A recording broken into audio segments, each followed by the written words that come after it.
Hello, everyone, and welcome to tonight's Get in Tune. I am Michael Grassi, and I've got a wonderful show. And I actually forgot to come a little prepared, so give me 1 second.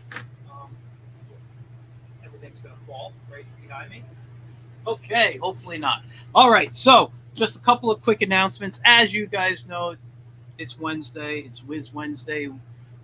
I don't know how my friend says it, but yeah, it's the Wiz at the Wiz comic. You're right there. I did it good this time. Just a reminder, book's still available. The Whimsical Wiz on Amazon. You can pick it up. Just type in the Whimsical Wiz or my name. Also, the latest Zorro book I worked on for Bold Venture Press, Zorro Swordplay and Romance, is now out. You can get it, I believe, on Amazon as well, or go to Bold Venture Press. The book I don't. Oh, is $29.95. I illustrated one story in here. It's got a lot of great stories, a lot of great writers. Um, totally check it out. I'm going to be having more guests who were writers and authors within, throughout some in July and August. So you get to meet a lot of the people who worked on that book. But tonight, I have got two amazing artists on here. They're friends of mine. And I'm thrilled that we're friends. I'm thrilled I get to see their work when they post on social media. I don't get to talk to them as often as I would like, but they are both very talented, very skilled, incredibly creative. So let's bring on David Abrevaya and Eli Hernandez. Hello. Hi. Hi, everybody. Hi. So how you guys doing tonight? Really good. But I'm really good, really caffeinated. Really see, I don't do caffeine at night. This is all water. No? Yeah. Water? Okay. I drink. I have a rule. I try not to drink caffeine after noon. So once 12 p.m. comes, I'm done. And I do Okay. one cup in the morning, and maybe another one around 10:30, 11 if I feel I need a little pick me up. That's a good idea. Yeah. Well, I try not to take a lot of caffeine in general, but this is a 24 ounce, I think. I drink maybe 5 or 6 of these a day, so it's always. Oh, wow, that's impressive. Yeah, that's all I do is just drink water. So, oh man, so first off, thank you guys for coming on tonight. I know it was a bit short notice, but I am totally thrilled to be able to chat with you guys and see what you've been up to. You guys have sent me some work, and we're going to talk all about it. The one thing I don't have, I have to email. I forgot while we were talking earlier. David, you texted me something, and it wasn't able to be sent to me. So I'm trying to figure out how to. Got it. If you can email it to me, would that be Sure. better? Yeah. Yeah.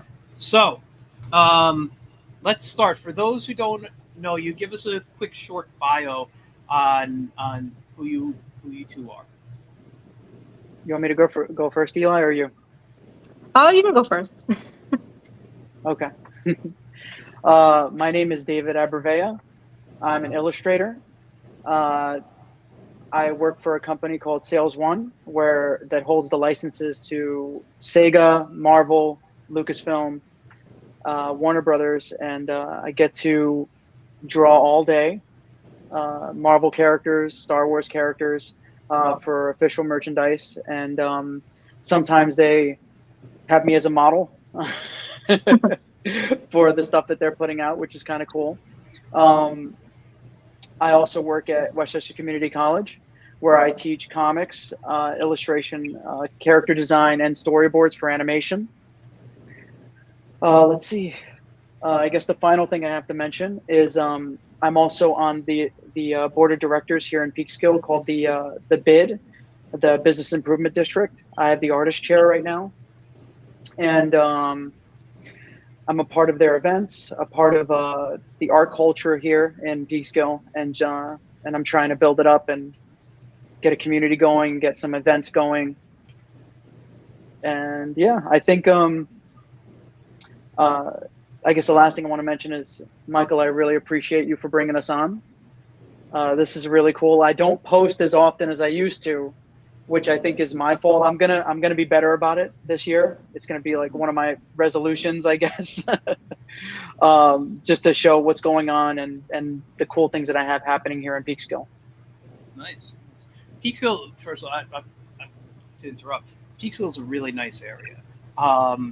You know, when I first started going to college back in '94, I went to WCC and they just opened the Peekskill campus.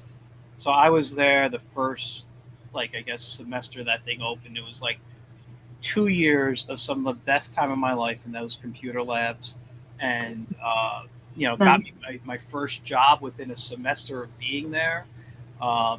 Learning the software. It's a great location, and it was always a great place to hang out. Even like that, there was I don't even know if it's still open. I haven't been there in years. It was called One Station Plaza or something, right? Is that still around? I think it was like a coffee house. Is it One Station Plaza? I'll have to look it up.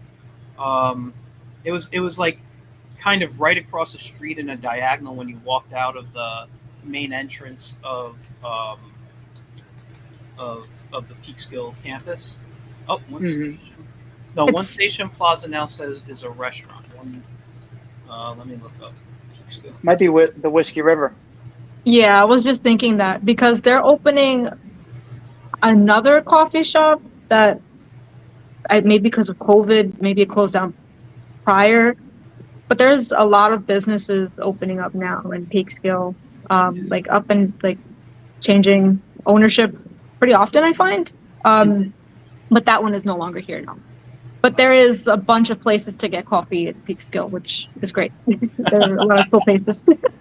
Yeah. At least for me, I love that. Yeah, I guess it's gone. It's not even coming up when I look it up online. It was something there. I had friends, they would play music there, It was a really cool place. But Eli, tell us about yourself. Yes. Okay. So I'm Eli. I am also, of course, an artist. I call myself artist because I do pretty much a little bit of everything. I try to do everything. Not because I feel like I'm a little all over the place, but I'm so passionate about learning new things. Right now, my focus is illustration, but my heart is still in love with fine arts. Like there's that little part of me that still loves like just getting my hands dirty on a canvas and just making gritty things.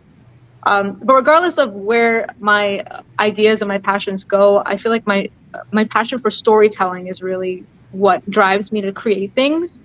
I enjoy being expressive, colorful, bringing things to life, but also sharing relatable stories that no matter what we go through in life, whether it's like a dark time, or like a dark time or a light time, we're all human and we all have that human experience. And we can find that relatable piece of our lives and we can talk about it. So with my work, those are my goals that I like to present within my work, and sometimes they're just fun, having a good time. My style is a little bit like on the graffiti side, very much cartoony, I would say, but also semi-realistic because I do like very figurative things and bringing things to a more like realistic light, but still keeping that charm and that stylistic view. Because life is fun, right? Life could be very fun, but very real at the same time. So I feel like that brings it into fruition in the best way possible, in my opinion. At least what I try to balance, that realism and that cartooniness about it. And it's just been a blast. It's been fun. I'm currently working as a manager of a Muse paint bar in White Plains. So I'm a painting instructor. I hire other artists to just spread that wealth with other people, especially like good artists. I want good artists to flourish in this world because it is hard to find work sometimes. So if I have that position of power, I would love to just give artists that opportunity to start their career if they can. I recently graduated in May 2024 with my bachelor's at the School of Visual Arts. So that was also fun. Recent graduate. And that was a journey. That was a journey itself. But it was a good one. I learned a lot of things. And currently just with working my day job and building a new portfolio, because of course, when you learn from mentors, you're kind of diving into, I try to listen when I'm in college a little bit. So I try to hold back on being a little too crazy because I actually do want to sit down and learn the academics of it. And now I just want to break all the rules I just learned. So basically, just ripping up the rule book and just kind of having fun with it, just so I can make new things. And again, keeping that spirit of my work alive. Having that conversation with people, talking about the human experience, and just making work that people can really relate to and let's talk about. Yeah, yeah. No, that's awesome. That's a great. You basically told me your artist statement. I feel like right there. But yeah, no, no, it's great. And listen, when I see your work posted, I do like it. It's great stuff. It's very interesting for me to look at your work because it's completely different from the stuff that I'm accustomed to doing or looking at, and it actually reminds me back when I was in college with my friends and how experimental we got with art. And then, as someone who has worked in illustration, animation, you kind of you kind of put certain things away, because you have to. You're always focused on. Well, my job is to draw Looney Tune style, let's say. So you're in that all day long for however many days, and then or months or weeks, and then it's like you kind of forget what you have to play around. Like right now, I signed up for a class on fantasy illustration in graphite and watercolor because I missed Ooh. drawing traditionally, and I love drawing fantasy, but I love also cartoon fantasy. So I'm still doing it in my style, but I'm getting to use pencils again and different types of pencils and watercolor techniques that I haven't touched in I couldn't tell you how many years. So it's great that you get to experiment and you work with such with the way you use color. I think is very impressive. Um, Thank you. because I suck at color. Today, I'll tell you right now. I was working on a cartoon goblin. All right, and because I'm colorblind, everything I do when I first start is bright, right? And then I run it through like the hue and saturation and stuff, and I call my wife in and I'm like, okay, tell me when these colors look right, and I just go either layer by layer and say what looks good, and that's how I work. I cannot do color on my own, so I'm always impressed with people who can really color nicely. That's why I can't digital paint either. I can't Mm. I can't paint digitally that way. I just want to go to the comments real quick. Say hi to Dylan. Um, Dylan is watching, and he asks us what's the comic book called. We are going to actually talk Oh about yeah. that in a little bit. Uh, uh, Eli, you weren't on the show before, right? This is your first appearance, or have you been on before? I forget. It's my first appearance with the camera, but I've been in the comment section before, so I've Okay, seen because I just know behind the scenes. yeah, I've seen David's been on, I believe at least once, and he talked about the book Devil's Reign, which you both work on, and we'll get into that in a little bit. Before we do that, I want to talk about some of the work that you sent me. I think like I had no clue about this. Um, what's the piece called here? Um, I can't even read it properly. I'm sorry, my screen is all at a weird angle. You could tell us about it though when we get it. It's about the freedom movement here. Oh yes, yes. So One second, let me look at. because go ahead. No, no. I just want to say, you know what? Before we went on, David, you said you heard an echo. I'm just starting to hear that echo now.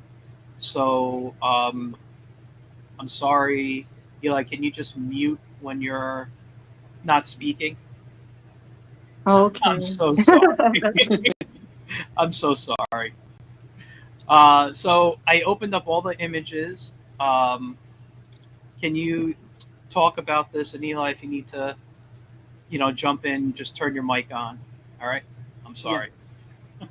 So one of the first things I did, being in Peekskill and being on the board of directors in the bid, was I was actually commissioned. This was actually great because I met this amazing guy who's the assistant director on the bid.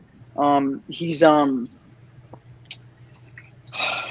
incredible. His name is Bill Powers, and he commissioned me to before I entered the position, and was elected to be the artist chair.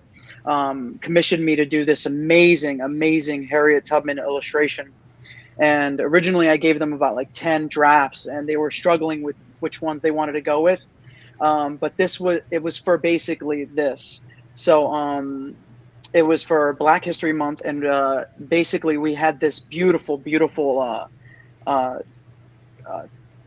statue coming from this sculpture studio, and the main artist is Wesley Wolford. The statue is called the Beacon of Hope, and it was coming to Peekskill. So basically, this the poster that they had me working on was a celebration of it, and to also possibly get the sculpture here permanently in Peekskill. So we're actively working on that now.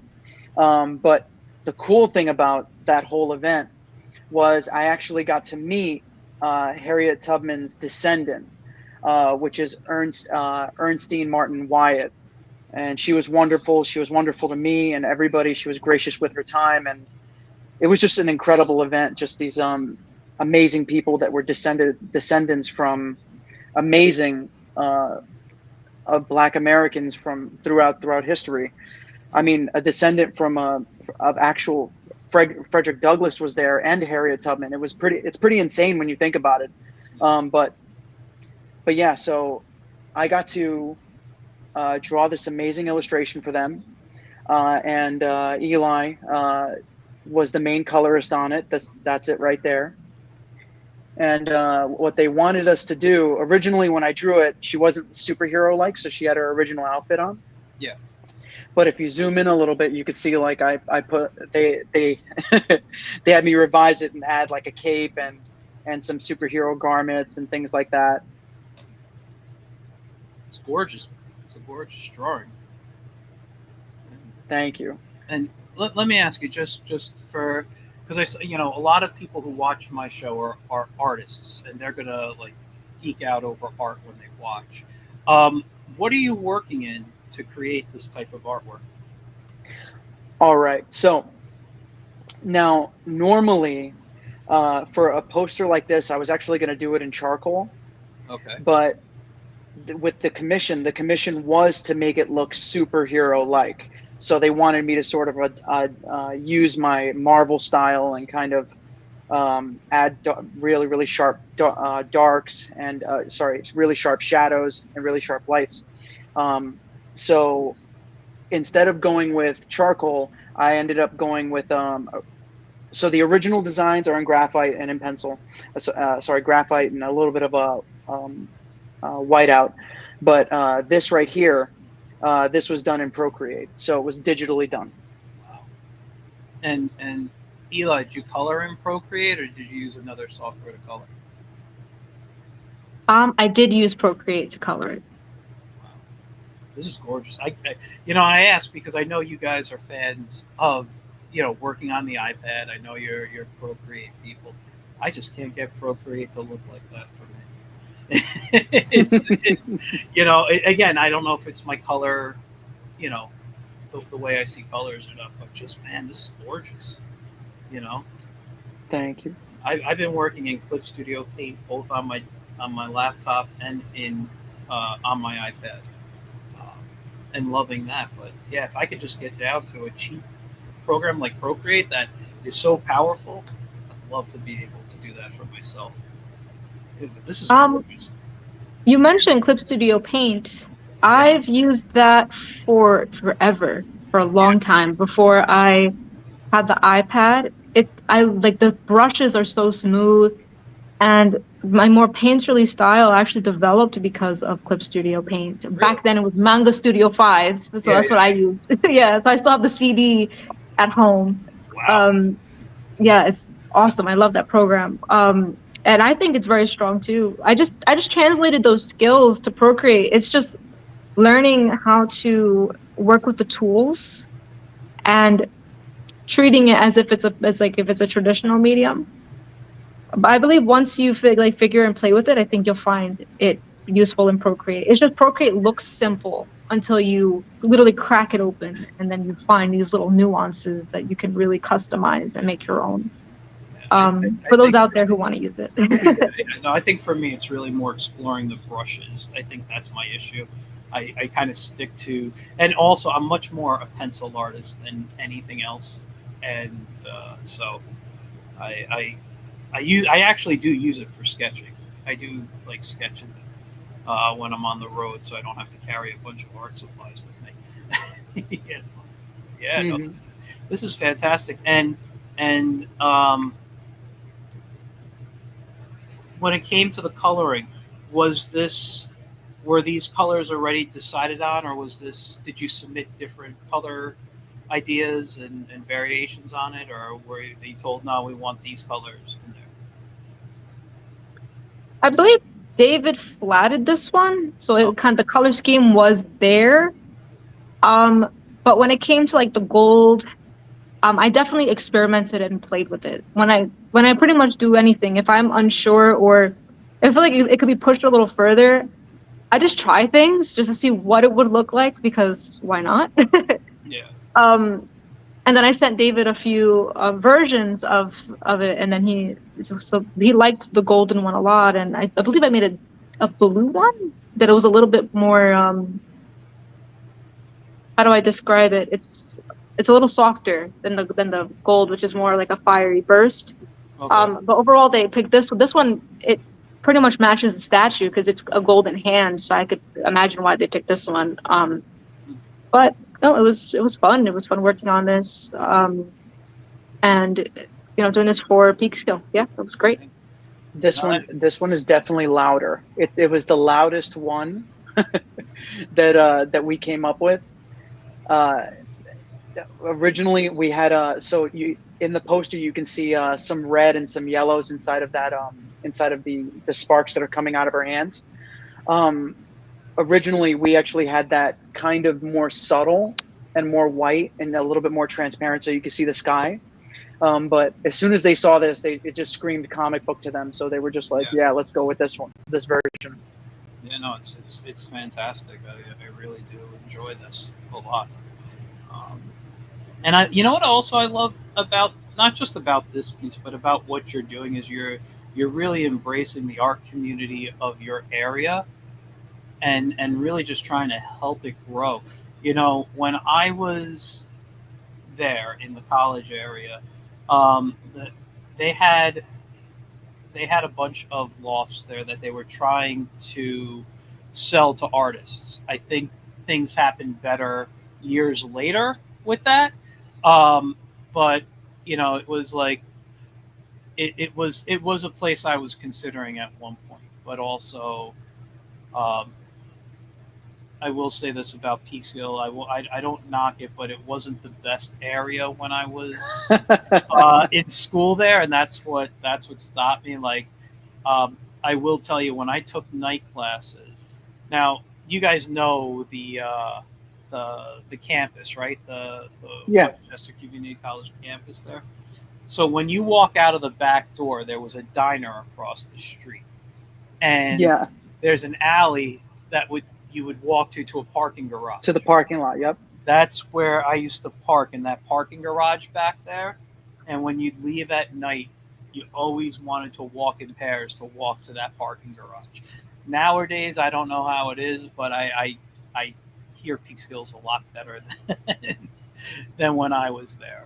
So yeah. Yeah, right now it's I have to admit, I moved up to Ossining about 4 years ago, and then I gradually moved up here. So when I came to Peekskill, it was like a year later. It was amazing. To be honest, it was really quiet. So it was during COVID. So basically no one was out, and this place is just, It was amazing. Um, I'd have to say like it's definitely a town that is alive. I've heard some horror stories about how it was back in the day, but so far we haven't experienced that. And I hope you never do. So, listen, I've always loved Peekskill. It just, you know, there were things that you saw, you know. Yeah. Well, I'm from Yonkers in the Bronx, so So I hear you. yeah, you saw stuff, and I'm in that area now. I don't say where exactly I am, but I'm in that area, and I'm in a part I really enjoy, but I rarely leave my house anymore. So, well, I work from home, so it's like I wake up, I come on in, and you know. But tell me about this picture here. Oh yeah, so that's her.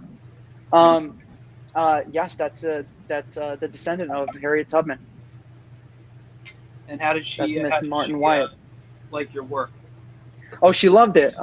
Granted, she was sitting down when I asked her for a picture, and I kind of like, I felt like I was sort of.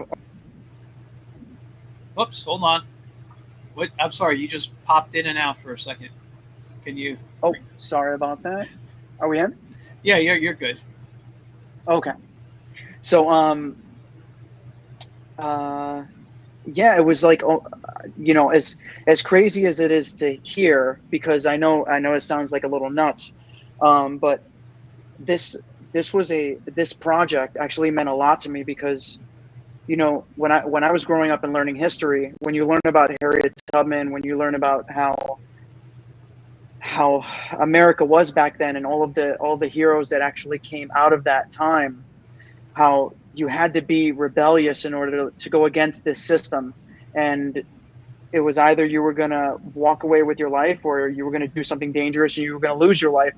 And after hearing about her story, which, oh, I forgot to mention. So, Michael, one other cool thing about Harriet Tubman is that one of her stops in the Underground Railroad is actually here in Peekskill. Oh, really? That's awesome. Yeah, and they actually have there's this place called the Fern Tree, and apparently their basement is in the same condition that it was when she was coming through here to save her people. Wow. So that is also something that's really awesome. Um, so yeah, it's like getting to meet her and speak with her and see how nice she was and how great she was, and just to be around their presence was just, it was so powerful. And I actually got everybody on that little poster that you popped up. I got everybody to sign the poster that she's holding. Oh, Um, so I have that memory, and I also have that picture for the rest of my life, and I'm very happy I do. Um, yeah, she was a rebel, just as important, I'd say, as George Washington. She's just incredible, yeah. Yeah, absolutely. incredible. I have to say, I only know very limited history on that. I definitely don't know as much as you probably learned doing this project. But yeah, I love that type of history. You'll have to like just share some of this stuff with me one day. Absolutely. Really cool stuff. And then here you are with the poster. Yeah, they had me. So they had me signing the posters, and right there was a few people that actually got the poster, and actually almost everybody in the room wanted a poster, which was freaking amazing. So they had me signing a lot of copies. It was cool. It was a great event. Nice, nice. I'm sorry, I don't know if you have a storm brewing where you are, but Yeah, actually, yeah, there's a lot of rain coming down right now. I can't tell about the rain. But over my earphones, I heard a lot of thunder happening. Oh, So did you? Okay. yeah, so you guys, if we automatically go off the air for no reason, just know I lost power. Uh, it has been known to happen, not on Wednesday nights, but it has been known to happen. Let me bring us back in here. So, um, one more thing I'm going to talk about, and then we're going to start talking about the comic. Now, we mentioned Westchester Community College. You mentioned you teach there. if he wants to stay on or not. Okay. Uh, um, yeah, I don't It's know like what's if I going have on. to stay muted, his camera has to be off, you know? So I'm just going to present the. Let me share the screen. This is it here. So talk about what you do with WCC and what's going on with them. I'll see if I can make this bigger. If I can get to Okay. the right screen. All right. That might be the best. Whoops. Nope. That's the best I can do. Right there, I think. So I'm on page 9. So I'm on the page on the right page with my friend Emmanuel. And what we're doing right now is with my expertise in illustration and comics, and with Emmanuel's expertise in illustration, we actually started up a program. So it's an accelerated certificate program. So in 1 year, you basically, if you pass every class, which it is a challenge, I have to admit, like I definitely wanted to put my students through some professional work, get them to do things that they're uncomfortable with. So just to speak a little bit more about this class. Um, so my classes are, I have 4 classes. So one is character design, the other storyboards, illustration, and comics. So in all 4 of these classes, my students are to create a portfolio that will help them break either into the industry or create their own project that they can kickstart into their own career and basically get into self-publishing and stuff like that. Now, this is a college course. It is each student is vetted through me and Emmanuel. So we basically look at their portfolios. We see if they're capable of handling the pressure of the class, um, learning about what their motives are and what their ambitions are and everything. Um, but yeah, from the ground up, we're basically taking somebody who's serious about art and wants to create a career and make an impact. Um, I think personally, as an artist, you can either do it in a way where it's just a hobby, or you can do it in a way that's going to fulfill you and also make you a little bit of money in the process. So that's my end of the program. Emmanuel's end of the program is all about animation. So basically, after going from storyboards, which is my class, you translate those storyboards into animation. So either the student can either do their own cartoon, or they can work with Emmanuel to create a portfolio of reels, um, that are based on his course. Uh, from what I've seen from Emmanuel's course is also very challenging. So basically, what we wanted to do was we wanted to give our students a chance at professional work Okay. and to build a portfolio that is worthy of an art director, or worthy of even just a director or possibly a comic studio just looking at their work and saying, okay, this person definitely has it. Let's see what they can do. Um, and yeah, I'd say all of my students have come away from my class, at least, with their own comics, their own printed comic books. Granted, there's only a certain amount of pages that we can do. Obviously, like this is a college course, so basically we can only do a certain amount of pages, a certain amount of covers. So promoting the work should be promoting the work is easy, creating the work is hard. So yeah, our course is a gauntlet to the professional world. And most of the time, I have to say, and Eli knows this, I like to hire my students for projects. So if I see one of my students is really excelling and I'm like, okay, I can't do this right now, I'll throw it to one of my students, especially if they're great. Right now I'm in contact with, I think, 3 students that I throw work at constantly. I used to do the same thing when I taught regularly.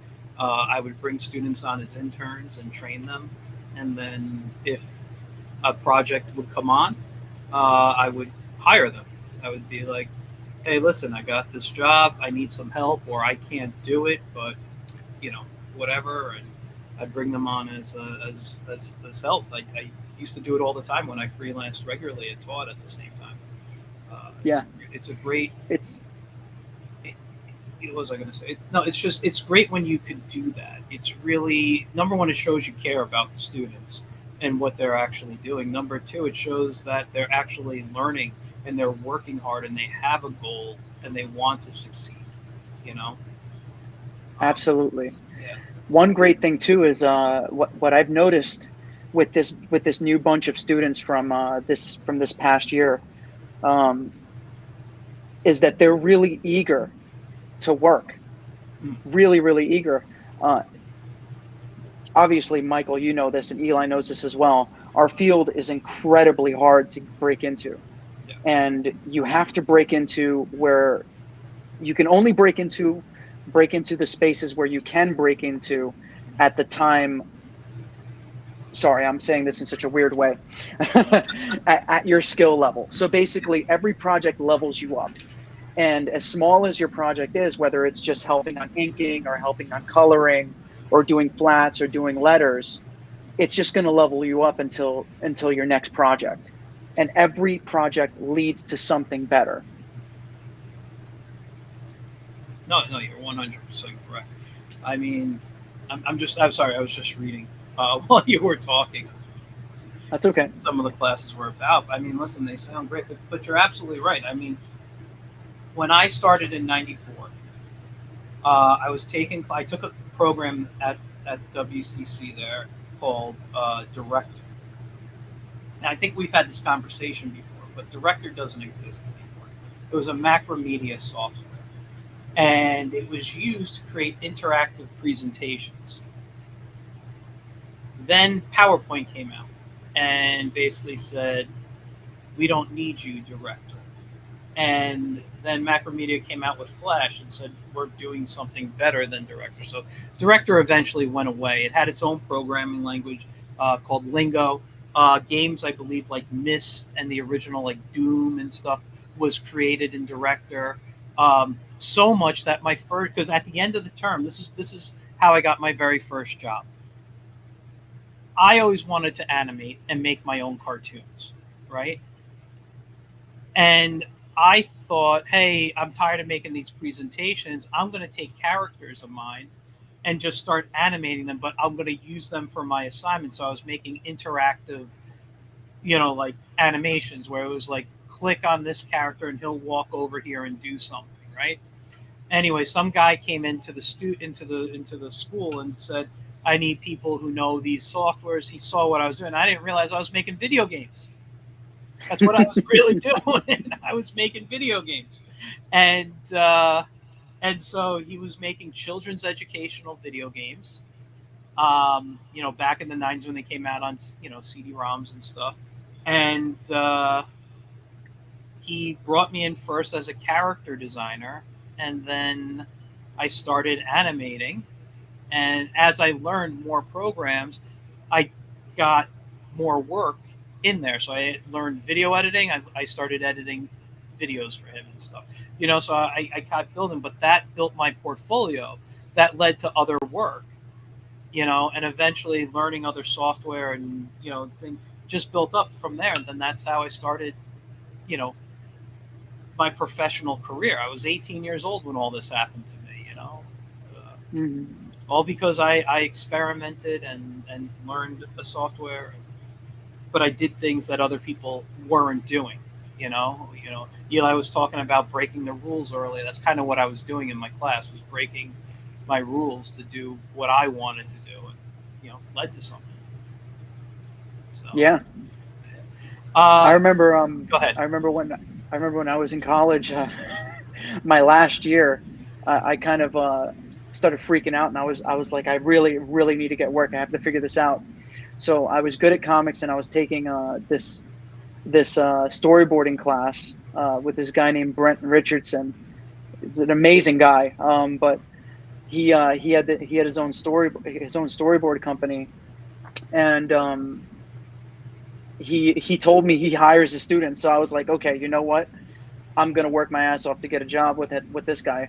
So I came in. I think it was the last day of class, and instead of treating it like as if it was our final day meeting, I actually put all of my storyboards together that I made for him into a portfolio, really professionally, and showed him all of it. And then he started hiring me for work, and that's when I started working for Yahoo, doing their storyboards for their commercials, and then Google. Once I graduated. Um, Doing the storyboards for their commercials, and then I picked up a couple of comic book jobs, and that's the way it started for me.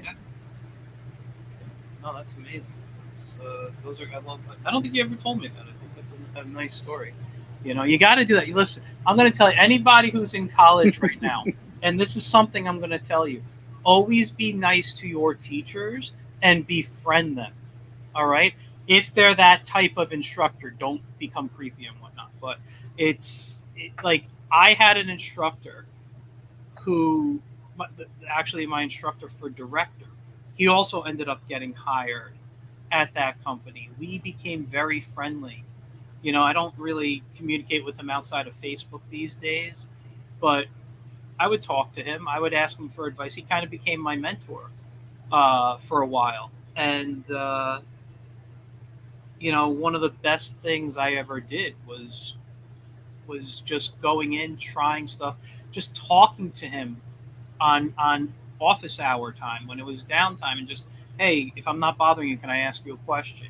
And just, you know, BS with him. I was going to say something. I'm trying not to curse, but BS with him, and just. But then he knew me. He knew what I was capable of doing, and he even recommended me for jobs, or would tell me, hey, listen, I know the people there, they're not the type of people you're going to want to work with, and he kept me from, making mistakes at work. So, when you're in school, always be good to the team. Because I'll tell you right now, I've had students who were so rude and just disrespectful that when they come up to me at the end of their schooling, and they're like, hey, can I get a letter of recommendation? I just look at them and say, why? Like you haven't listened to a thing I said. Just because I was your teacher, you think I'm going to write you something? Absolutely not. You have to prove to me that you've earned a letter of recommendation. And Michael, that was the biggest lesson you gave them. They got schooled in another way. Oh, yeah. Oh, let me tell you, in the school I worked in, they called me the Simon Cowell of the department. They thought I was the meanest guy when critique day came out. But the way I always looked at it, so this is how you come into the classes, you take the intro classes, I'm good to you, you're nice. I'll be a little tough as we get to towards the end of class, when you should know basics by now. But by the time you're in your final classes, my job is not to be kind to you. My job is to train you for the real world. And by the way, this is college courses. I'm not talking about when I work with young kids or high school kids or whatever. I'm talking college. I'm training you for the real world. So I'm not going to be nice to you in the critiques. I'll be polite in them, but I'm going to point out every little mistake so that you can learn how to fix it, and what to look for. I was teaching an Illustrator class, and I could see when a point was just off by so much that no one would notice it but me. I'd go, and you got to move it in. I'd literally say you got to move it in 1 to 2 pixels, and it would be gone. It's like I have that eye when I'm looking at things, but that's how I earned that name.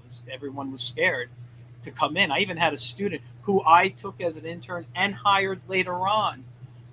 She didn't come to one class, and I'm like, where is she? I saw her that day. I heard she was crying in the student lounge, and I went in and I asked her what the problem was, and she said, the work's not up to the level you expect of me. And I said, just come. I understand things happen. Just come into the critique. Your work is usually better than most of the people anyway, so don't worry about it. And she had fantastic work, but it wasn't up to her standards. But that's how I knew she was a student to watch, a student to, who's going to work hard, and because she wanted to make her teachers proud, and she wanted to do good work. And now I still keep in contact with her, and she's doing fantastic work on her own. I'm not going to give names or shout outs right now to anything, but she is a terrific video editor. She has great graphic design skills, and if I needed to hire someone, she would probably be my first choice for video work. I hear you. Yeah. So and I don't teach these days really, but that's the thing I miss about it, the interaction with the students and seeing students grow and really, become the artist they want to become, or at least get on the path to the artist they want to become. Yeah. So that's always. I think walking the walk is about, it's about the discipline and the momentum. Yeah. Every day you got to do something. Yeah. Listen, I draw every single day, and even if I don't have work, I just draw. Yeah. Or I can't even focus on myself. I'm not going to show it on here. I can show you guys privately, but I have this is the back side of it, so you can't see.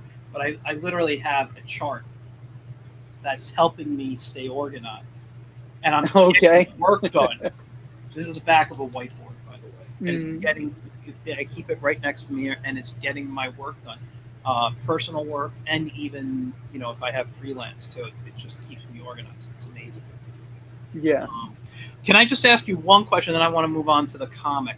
Do you know much about your friend Emmanuel's classes? I'm just curious with the animation, since that was my focus mostly. Do you know what kind of software is he teaching, like Harmony, or using something else? So far, I can't speak accurately to his class. He showed me some of it, but he's basically going to teach he's going to teach great stuff. He's using 3D Paint. I just read that. Okay. Yeah. I'm sorry. Yeah, go ahead. But from what he showed me, he's going to be doing a lot of the squash and stretching things, and the bouncing ball stuff, and the simple stuff in the beginning. But drawing 2 is about creating a reel, something very powerful that you can show to employers, to studios, and to get your work out there. Yeah, no, that's. I wish I could speak more to it. I'm gonna. I can actually introduce you. Yeah, I would love to. I'd love to talk to him. I mean, but I'm gonna have to check out his YouTube page. It's in here. Oh yeah, he's great. He created this ninja cartoon that is so funny. I'll definitely have to look that up. I love all that stuff. He's got it posted up all around the building and in WCC. I'll have to definitely. I haven't been to that campus or either campus in a while. So, all right, let's get rid of this here, and let's now bring up the comic that you guys have been working on for how long now? So we've been on the project for about, I think, a little bit more than 2 years, maybe. Are you sure? I feel like it's longer, David. It's been almost could be 4 years, it feels like. Wow. Okay. Yeah, because we started we did have a lot of meetings, because the first graphic novel was actually not the graphic novel. The first issue was not the first issue for us. It was issue 2, and then David redid issue 1. So I feel like maybe that is where it kind of felt like they finally got released after a while. But I think it's been 3 to 4 years. Yeah. Well, I will say, I just looked it up. You were on my Get in Tune 3 years ago. Okay, got it. So, and we talked about this comic back then. So it's got to be definitely longer than 3 years since you had time and you were finished with that story. Yeah. When I originally got on, I got on issue 2, and then when we did it, that's probably where I'm getting screwed up. We got on issue 2, and then we revamped issue 1, and then we jumped into issue 3, and now we're done with issue 4. Okay. And how many issues is this planned, or is it an ongoing?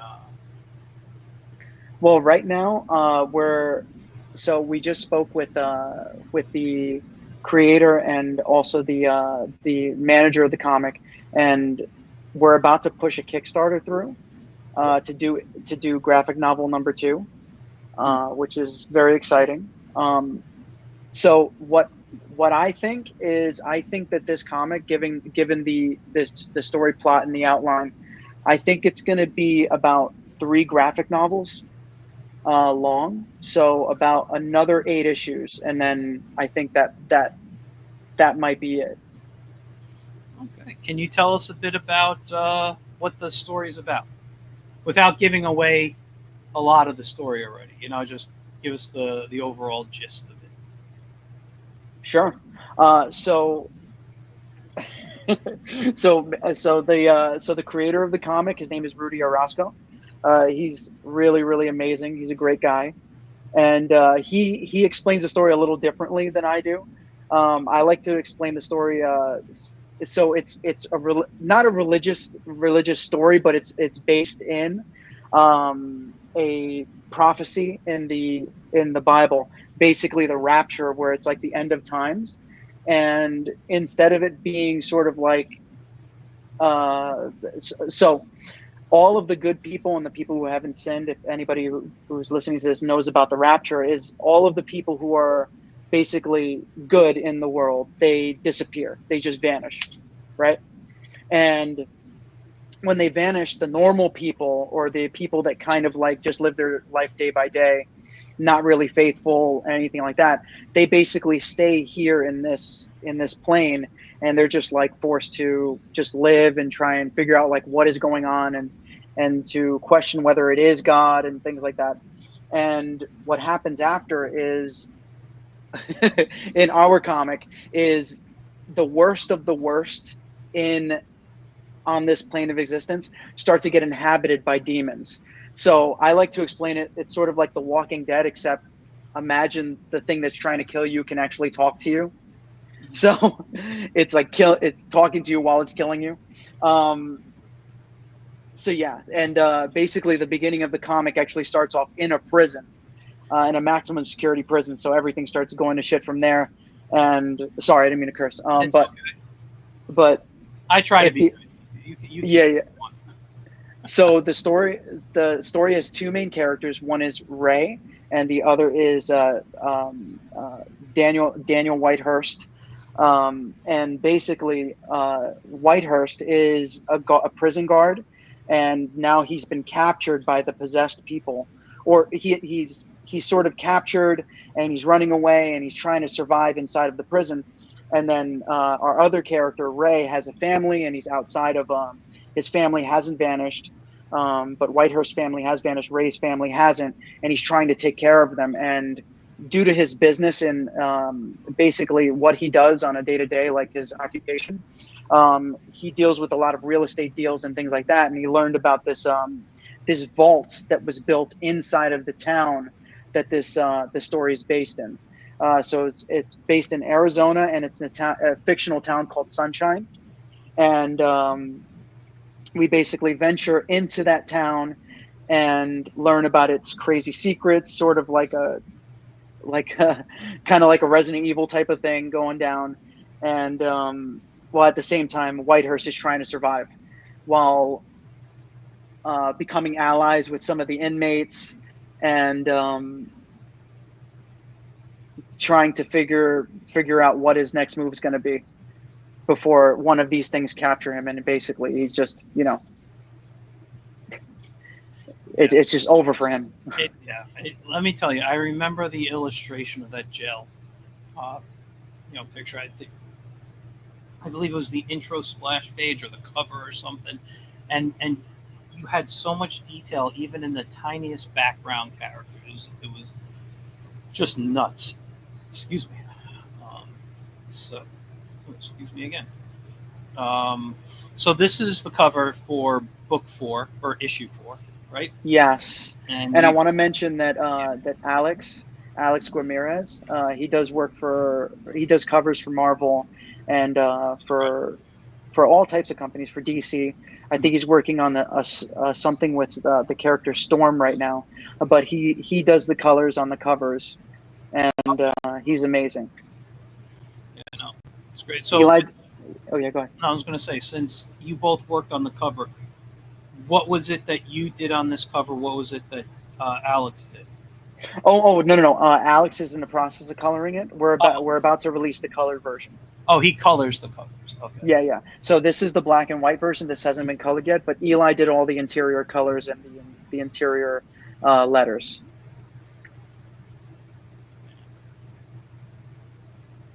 It's nice.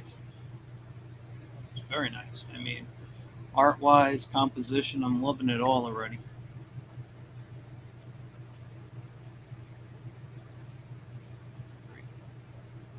Yeah, Eli did a great job on these colors. Now, Eli, let me ask you a coloring question. All right. Okay, unmuted. I'm sorry, you've What's been quiet most of this. I feel bad. But I've been keeping myself occupied, listening in.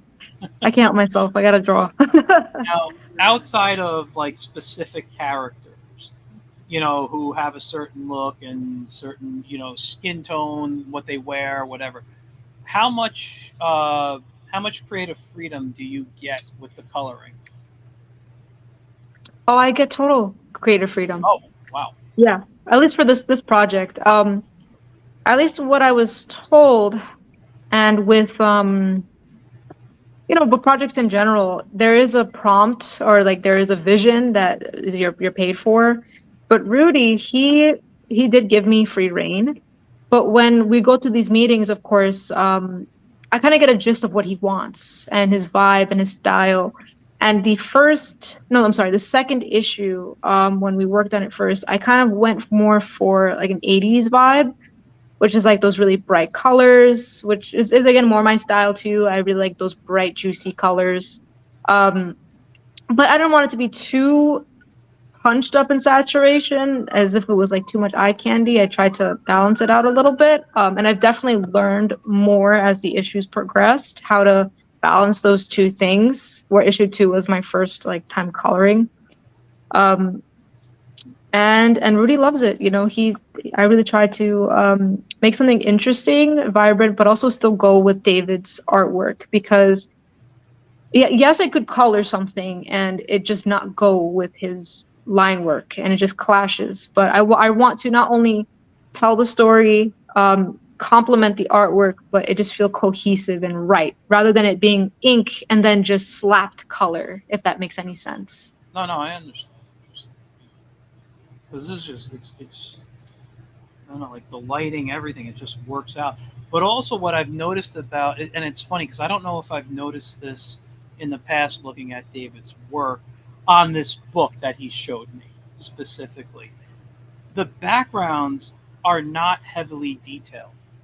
You're really focusing on the story of the people. You put what needs to be in there. Like, I was looking at this and I'm like, the table's empty. That was the first, like, I would have filled, or not filled it, but I would have thrown some stuff on it. But I'm like, that would have taken away from what's going on in this scene.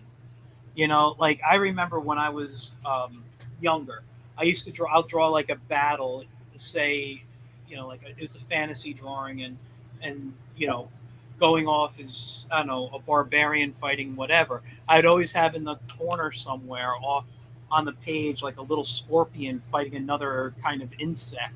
So there was another battle going on, and I'm like adding these little details, and I'm like, people aren't looking at my barbarian anymore. They're looking at these little doodles that I've been doing, and so I stopped doing that. But like, it's just a great thought as an illustrator, to know where to stop and to know what not to put in.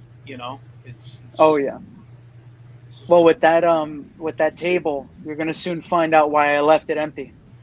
Okay, let's find out. Let's keep going. Oh, right there.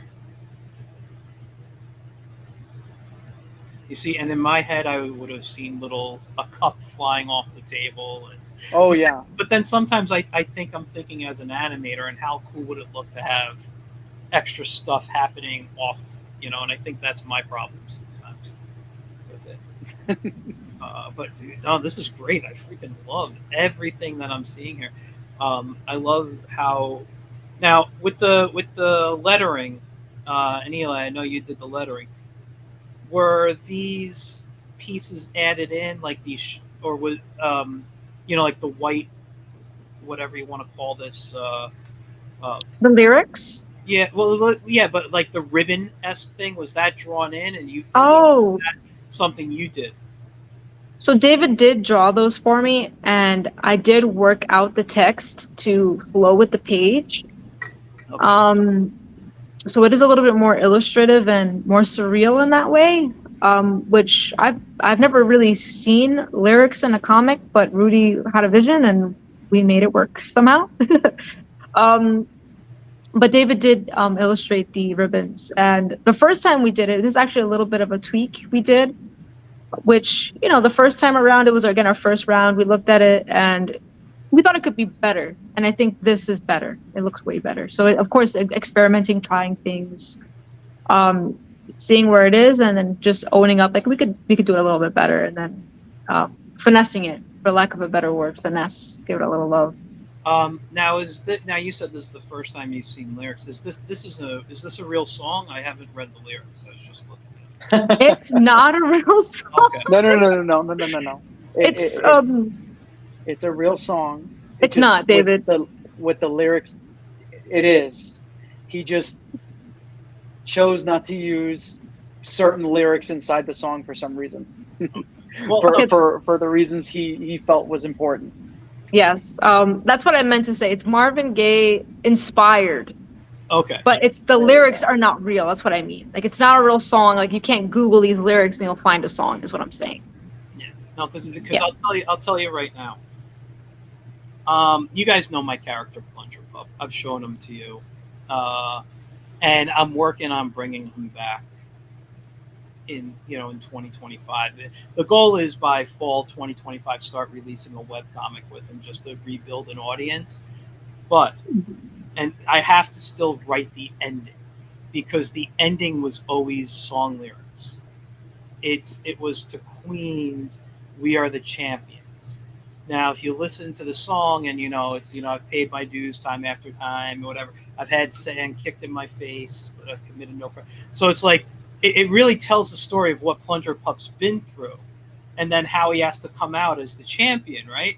And every time I hear that song, all I want to do is write Plunger Pup or draw him, and like literally that song is destroyed for me because it's only Plunger Pup. But I know legally, I cannot use the lyrics, at least for the entire. I might be able to put 2 lines in, and that's okay. I got to see what the legal thing is, but that was always meant to be the last comic for the first story arc of Plunger Pup. Was supposed to be the We Are the Champions. So incorporating lyrics and music into comics it's not easy. But Eli said it perfectly, that Rudy has a vision, and we do our best to make that vision happen. And I just want to mention that we completely bypassed the fact that somebody actually had their heart cut out. I did not. I was going to go back to that, but Chuck Norris here rips it out. I love it. It's yeah. So when you said that nothing was on the table, I'm like, yeah, there's something on the table now. Yeah. I like it's funny. I'm going to tell you right now, the only person I've ever seen draw like a better person being physically harmed like that, I'm going to tell you, is James Lyons, who's been on this show. Do you know James Lyons, the Fugitive Poems? Yeah, I think so. Okay, if you don't know Fugitive Poems, check it out. It's James Lyons and Christian DiMatteo. I think I have the book. Yeah, you might have the first book, in the first book there's a story where one of the guys gets sliced in half, and James like drew the sinus cavity, and he drew like everything, like just it's like a perfect like medical illustration cut, you know, and and I'm like that might be the only thing I've ever seen that to me would beat this, but I freaking love what I see here, and how you have it opened almost like how you would draw a heart. Mm-hmm. You know, and That's I don't right. know if that was on purpose, but it's like it's cut open in that heart form, and you're just pulling it. It's great. I love this. I love this so much. Yeah, because you know you can't really illustrate that in a clean way, but at the same time, we also, as cartoonists, and you know this, Yeah, sometimes we need to draw something almost almost like a diagram to show what it is, to make sure it's clear what's happening, even though you know that thing is stretching, it's pumping, there's blood everywhere. It's oh, it's great, and you know, Eli, the way you colored this last scene right here. Um, well, it's not technically not the last scene, but this scene on this page, it's fantastic. I love it. Like these are the. It's funny because I do so much kid friendly art or family friendly, all ages, whatever term you want to use, because that's what I like to draw. But there are so many times I just want to do this, even in that kid friendly style. You know, like not with the whiz or anything. I'm not gonna go that creepy. But like I want to draw, you know, you can put your unmute your mic if you want to say something. Okay. I'm like talking and Yeah. But yeah, go ahead. What were you gonna say? no, I'm just like, oh my gosh. Like I can only imagine the Wiz in that style. It's like poor Wiz. Yeah, We don't want to do that to I wouldn't do that with him, but I'll show you that I'll put up that what's it called, goblin I told you I was working on. I still got to add a background to him, but like this is fantastic. And before I show my stuff, where can we get a copy of these books? Eli. Oh, you can get them online. So David has them linked to his website. But also we have wallbreakercomics.com on the website. You can order it online. Or conventions, if we're doing a show in California. We do CreepyCon a lot over there in Ontario, California. And we've done a few cons over here. But I think we did one in New Jersey.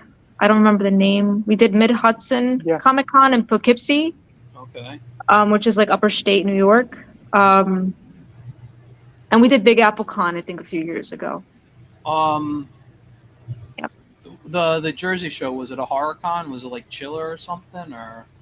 It was a horror just a regular, con, I believe. Just a regular. Oh wait, New Jersey, yes. Yeah, it was New like Jersey. New Jersey Horror Fest or something like that. It was, I think that's what it was called, if my memory serves me right.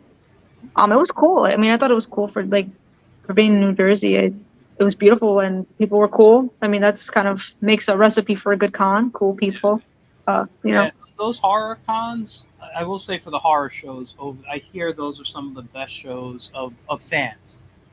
You know, and then there's a lot of Comic Cons out there. I haven't done a horror show. I haven't gone to it because I'm not a horror fan. But I don't like it live action. I will read it. You know, I could watch it in cartoon version, if you will, but I can't watch live action unless it's like the old black and white Universal type of stuff. I just don't like what horror became. And I also blame my brother for it too, but that's he scared me. So the thing with horror, the way I feel about horror is I'm not too much into the corny stuff. I like the good stuff, and it can't be horror for horror's sake. It's got to be more cool than horrific, if that makes sense. Yeah. So I want to see something I haven't seen before. So like, for example, The Conjuring 2, there was this movie with Ethan Hawke. He had a mask on with like a smiley face. I forgot what it's called. I'm sure my wife will know. She loves all those types of movies.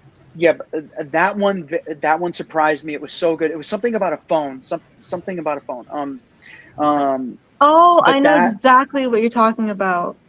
yeah, It's where this kid is locked in the basement. He was kidnapped by this crazy clown. I'm gonna actually look it up real quick. A Not, crazy. he was a clown. And he kidnapped this kid, and it was based off the 70s. Oh, he actually did Sinister as well, which was also good too. Let me see. The basement thing. I don't remember. Something about. Oh, it's called The Black Phone. The Black That Phone. Yes, that movie's and really good. oh, it's It's so good. it's crazy. No, David, I hear you with horror. If it's horror for horror's sake, I think it's too dark. I think it's just like an endless abyss of just sadness. I think horror should be celebrated because you conquer fear, not because fear conquers you. A good I horror agree. story for me is that good trumps over evil. But the fact that we have to go through those things, sometimes to even show our true strength. One of my favorite movies is Jacob's Ladder, and that movie is about Vietnam, and it's about like chemical warfare, going through acceptance of your life.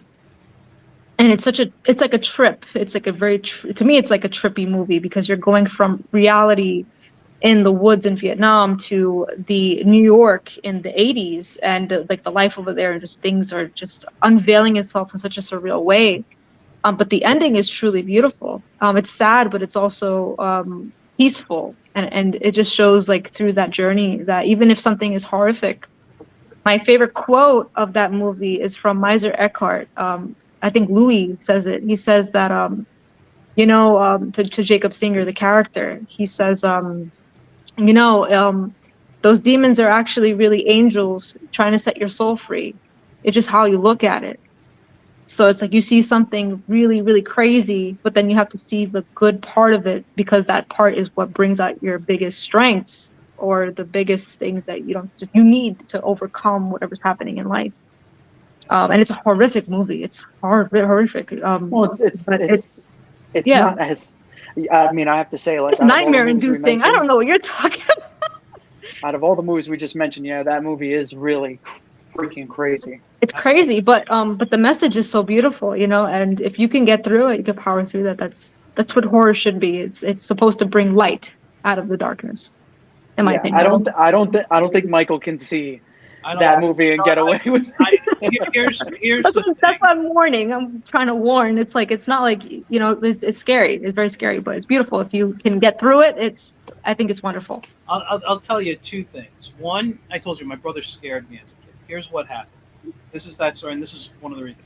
I recently, at that time, saw like the first Child's Play movie, and I had to be maybe 10, 11 years old. And my cousin, I don't know if you guys remember because you're younger than I am, but my cousin had a My Buddy doll, which is basically Oh what my Chucky gosh. was. And I was sleeping at my cousin's house. My brother, we were all over there. I fell asleep on the floor. My brother took the My Buddy doll, laid it next to me, and took a flashlight and shined it up, and then woke Oh, me up. no. And I was screaming. It was like 1 in the morning. I remember this. My parents had to come from my grandparents' house to get me at my aunt's because my brother scared me. I was like terrified. So I think that's one thing. Also, and I won't go into all the details. I mean, the show, I've talked about it on the show multiple times, but growing up with all the medical issues that I've had, Oh being yeah, in and out of hospitals, seeing the things that I've seen, I don't think I want to look at horror as well. Yeah, You no, know, I like hear you. I've been hooked up. Listen, I've had 2 kidney transplants. My body basically went kaput twice. I lived on dialysis each time for a little bit. I know what it's like to be hooked up to a machine. I Oh know, god. you know what I mean? Like to have my Yeah. blood out of my system circulated, brought back in me, the weakness I feel. Like I've had a lot happen to me medically, and yeah. I think I've lived some things that would be considered horrific experiences to people. Yeah. And I'm here, and I'm doing as good as I get. But yeah, I think because of the way I grew up between my brother, terrorizing me with that, and everything else I grew up with. I don't want to see horror. I've lived it, and Yes. and I want, I'm not saying I need happy stuff all the time. I mean, Yeah. I like stories that move me, make me feel emotions. I just don't need to see horror, you know. Yep. But I will read it in a comic book. I could read it in a book if it's not too descriptive. Yes. You know, No, it's understandable. yeah, It could instead of it being that light out of the dark, it's like more of a reminder of what you've been through and more yeah. traumatizing in that way. And The child's play thing, honestly, Michael, if someone did that to me, and I've seen child's play as a little kid. My mom was a young parent. She was like, "Oh, we're just gonna put this for you." Like she always put horror on, and now she looks back. She's like, "I don't know why I played that for you. That was evil." Like as she gets older, she realizes what it is. And the funny thing is, my little brother is trying to be sneaky, and he wants to see that stuff. And my mom's like, "No." But it really is scary, that stuff. Yeah, if someone put a doll while I was sleeping, shining, I would be traumatized too. I wouldn't want none of that in my life. So so that's yeah. that's why I'm doing like and I mentioned the Gobliner. Like I just love fantasy, but like I drew this and it looks like it like belongs in the Smurfs. You know what I mean? Like it's that kind of silliness to it, a little bit of fun, but it's not something as a if you play D&D or you watch like a fancy like a Lord of the Rings type of movie, it's not like the type of goblins you would see in there, and Okay. it's completely different, and it looks like I don't know. There's a little bit more thought and personality in the character than mindless, you know, mindless creatures. And, so, anyway, Yeah. that's that. And I'm looking at it right now, and I'm like, oh, you should be able to see the other ear. He needs another piercing. Like I'm seeing all this stuff now. I was going to show it to you guys, but now I don't want to show it because it's not finished in my eyes. So Well, we would love to see it when you're done. I'll show you guys off the air. I'm not going to show it publicly yet. Okay. We get the behind the You scenes. get the behind the scenes. But yeah. But anyway, I am out of. Oh, well, yeah, actually, I was going to ask you. Before I was out of questions, but I actually had one more. We kind of sidetracked from talking about conventions. Are you signed up to do any conventions lately, like in the near future, whether it's in California or local to the area, or? Well, right now we don't have anything lined up. I think that in Wallbreaker Comics, like we're creating our strategy now on how exactly we're going to tackle this next graphic novel, and which conventions we're going to do. Because Rudy lives in California, so basically he handles the conventions over there. We handle the conventions over here in New York and on the East Coast. But I don't think we have anything lined up. No, not at the moment. I mean, they're doing shows. So Rudy and Alexa, the manager of the project, they're doing a few over there in California. I believe they did one in Los Angeles. No, it's not Los Angeles. Las Vegas. I think last month or the month prior. So they're doing it actively over there. Unfortunately, there's not many horror conventions or really conventions that are close to us. But we decided not to do Mid Hudson this year. But we're always looking for new ones, or we're looking for other ones to go to if we can make it. But hopefully soon that'll change. We usually do CreepyCon every year, though. Like it's like a tradition at this point. Where's Which it's Ontario, California. Yeah, But it sounds like Canada, Yeah. but it's not. yeah. Ontario. No, it's in Cali over there. But we love it, and people come back to come see us for another issue. They just come just to say hello. It's really nice. So, but that one is like all of us kind of fly. Like me and David, we fly over there and we go say what's up, because people do come back to visit us, which is really nice. That's great. And yeah, no, it's cool. So, which is great. Like some people just come like, oh, we just came just for you, and I'm like, wow, that feels so nice. No, it's nice. High standards though, keeps us on our toes. No, it's Yeah. great. I haven't done a lot of shows since the pandemic ended, and I just did what was it, the one in White Plains, Undiscovered Oh, Realm. the Undiscovered Con, that Yeah, one. Mhm. Undiscovered Realm. Yeah, that was a decent show. In like crowd was good. I was running the kid. No, I won't say I was running it, but I was my friend Mike Lopez. He's um, kind of my business partner when it comes to kids sections. He's really running everything now. I show up when I can. So I went. I did some workshops for the kids. And had a lot of fun. It was a great time. Saw a lot of friends I haven't seen in a while.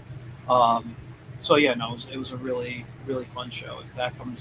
If they do another one next year, I'll be there again. Michael, you Nice. remember the last thing we did together? The Bugs Bunny piece. No, I'm talking about the last show we did. Oh, was it? It wasn't the mall show, was it? No, it was Batman. Oh, the Batman show. That's Yes, right. yes. We were both. For those who don't remember, I spoke about this a few times. What was it 2 years ago? I think it was now, maybe I think so. 2 years. Anyway, our good friend Ray Felix, who you guys know from coming on the show a lot here. Ray is a very big supporter of the Bronx, and he's also good friends with Athena Finger, who I got to talk to about coming on the show here. But we were doing a show to honor Bill Finger, who is the co-creator of Batman, and David and I both had a piece in there. I have I did a kind of a Jay Ward style piece where he's punching the Joker, and you had just a gorgeous Batman like running in the city, running in Gotham, if I remember. Yeah, I tried to merge a few of the Batmans together. Like I had a little bit of I think I'm going to send it to you so we can show everybody. But Yeah. but I had a little bit of the train station in Batman Begins Mhm. with more of like a Batman Michael Keaton feel in terms of like trying to get the mask down. And then he could move sort of like the Ben Affleck Batman. I don't know. I had every Batman like merged in my mind when I was creating that. Yeah, it was a gorgeous. Yeah, send it to me and I'll show it. But in the meantime, we have this comment here. David has some gorgeous hair. I'm jealous, man. What's your secret? Now, I'm going to say, if this was maybe 10 years ago, I'd be jealous. But I'm kind of glad I don't have hair. I'm waiting for everything else I have now to fall out, so I don't have to worry about stuff like buzzing and stuff. But yeah, what is the secret to that hair? The secret is not having the money for a haircut. The time or the money for a haircut. That's the secret. And just letting it grow out. Is that, Eli? Is that your secret? Because last time I saw you, your hair was kind of, I think, close to your chin. I think you had a shorter haircut last time I saw you. Oh yeah, I let it grow out. This is what college does to you, right? For 3 years, you just. I used to straighten it all the time too, and now I'm just like all natural. I don't know. I feel like drinking water, walnut oil, good stuff. That's it. Be healthy and healthy hair. Mine is just buzzing. That's all I do. Oh, you know what? One thing I do have to mention. One, I'm jealous of your freaking beard. Two, is the haircuts I do get. I actually, it's called an undercut. So basically, the sides are short, and the top is long. Okay. So that's sort of like a part of the secret that I kind of can tie it up in the samurai kind of, way where it's out of my hair. I still feel like I get the warmth in the winter, and then during the summer I could tie it up and the sides are cool. Yeah, I mean, like in terms of temperature, and it just feels comfortable. I gotta look for a picture one day and show you what I looked like when I had hair. I never grew my hair, out that much, but I got my hair cut very similar in the sense where I always had it longer on top and shorter on the sides. I like that my hair would flop down kind of a bit, in not into my eyes, but kind of come down a We bit. have to see this photo. Um, We have to see it. Yes, we do. you guys aren't on Facebook, right? No. Not anymore. We, No. There's a picture I have somewhere in there. It's me and my brother at his engagement party, and God, I'll do a quick search to see if I can find it. But I was 21 in the picture. I didn't start losing. And by the way, this is mostly medicine from having a transplant and stuff. Okay. It's side effects. Um, but yeah, I have. That's not it anywhere. I'm just scrolling through my Facebook photos right now. There's a picture somewhere. I don't know if my brother's even in it, but it's from his engagement party. And Oh, are we gonna see it now? if I can find it, you will. I'll put it on there. Ah. I'll put it up. We all get to see. I will say this. I got the one. I always take this as a compliment. I had a student, like, they asked me what I looked like with hair. This was in college, and I showed them that photo, and one girl argued with me that it wasn't me. It was like, that's not you. And Oh no. hold on, it's I posted it a while back. That's funny. It's jeez, man, I got a lot of photos. I should stop posting. Yeah, no, but did you? By the way, did you send me the Batman photo? yeah. Okay, Yes. let me stop wasting time. I will put that up so you can. No, I'll look at the photo. I just want to not let you guys.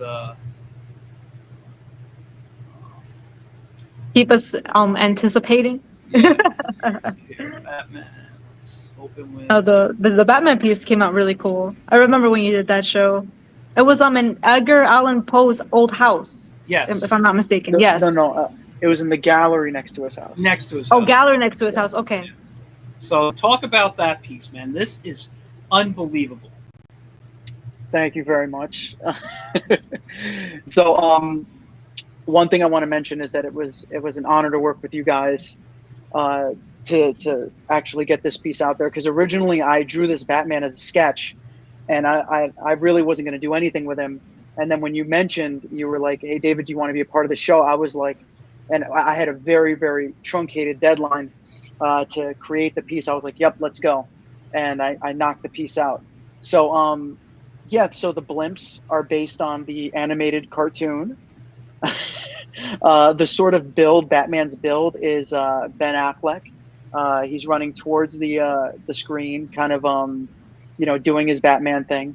I wanted to stay because obviously I needed to work quickly. I worked with like a 1 point perspective, which is always amazing because 1 point perspective is just, it's the best. Basically, you can kill whatever drawing that you're making, and it makes everything look incredibly dynamic, especially when you stretch it out as much as I did. Yeah, it was. This was a lot of fun. I think I might have. Hold on. Oh no! In the version I sent you, I didn't. The bat signal's supposed to be in the middle of there, so I think I sent you a sort of like a preliminary version of it. But yeah, I mean, I loved making this piece. I love making dynamic pieces of superheroes. Yeah, And yeah, it's amazing. Hold on, what I thought was great was we actually had that piece was in the gallery inside of the park where Bill Finger and Bob Kane supposedly, I don't know like the full story, but where they actually created Batman, the character. I believe, yeah, it was. If it wasn't in the park, it was in the local area. Yeah. I don't remember. If I'll get Ray on here again, and what was I going to say? Hold on, I found the photo. I'm just saving it to the desktop right now. I want to open it. Oh, nice. Hold on. I'm just gonna cut my brother out of the photo just because he he may not want to be on TV or not TV, but Oh on yeah. YouTube. You know what I mean. So let's I cut.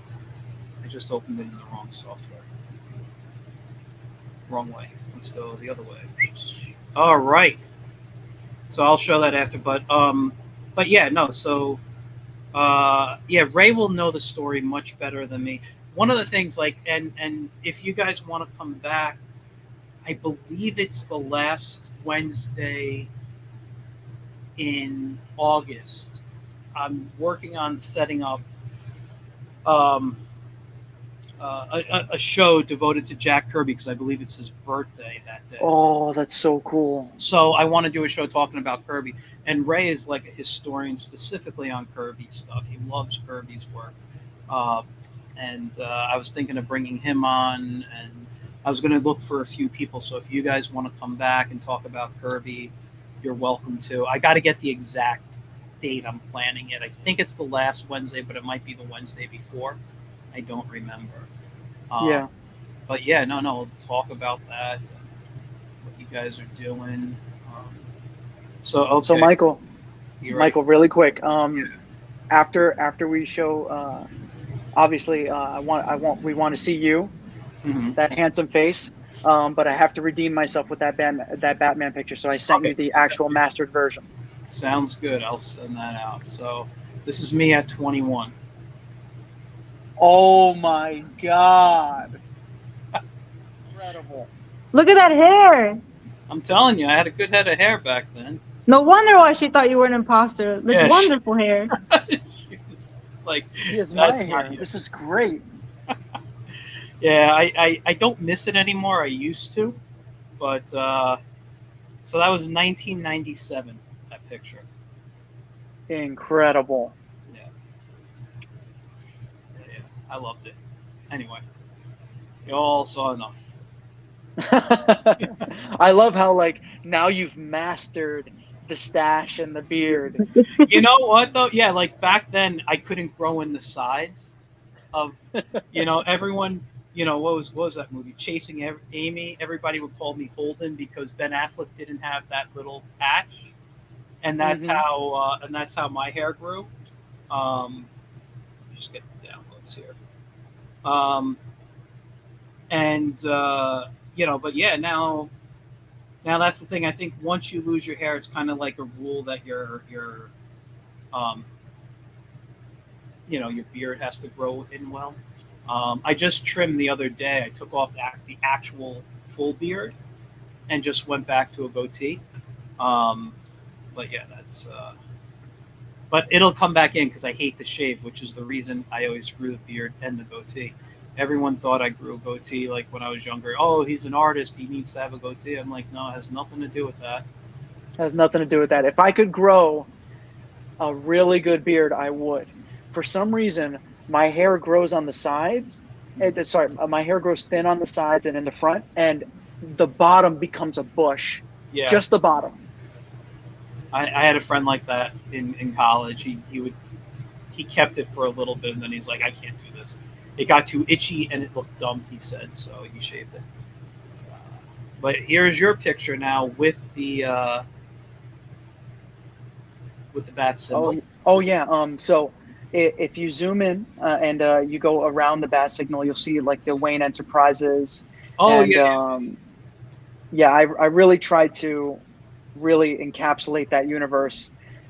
And I got to tell you, as much as I love that movie, Batman Begins, that train station was terrible. So if you go down to the beams, just drawing in all of those lines was killer. You need to make a brush for it. You always see those tutorials. Here's how you make a chain brush so you could draw Spawn.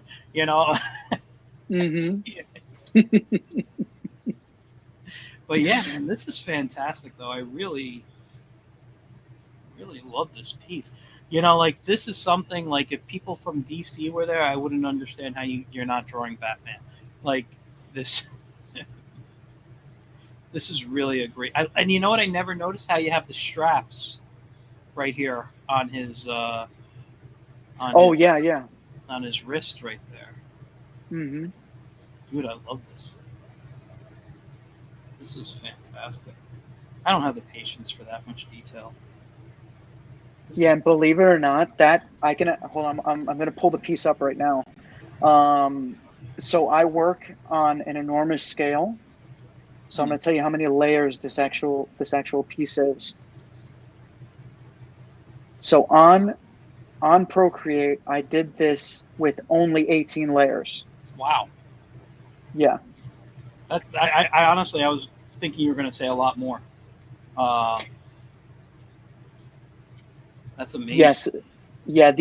So for this one, I bought this iPad about, I'd say about 3 or 4 years ago, and I got it really high end. So it cost me about like 1,500 or something like that. It was a lot. But at max, it depends on when you're using Procreate. It really depends on the device that you're using.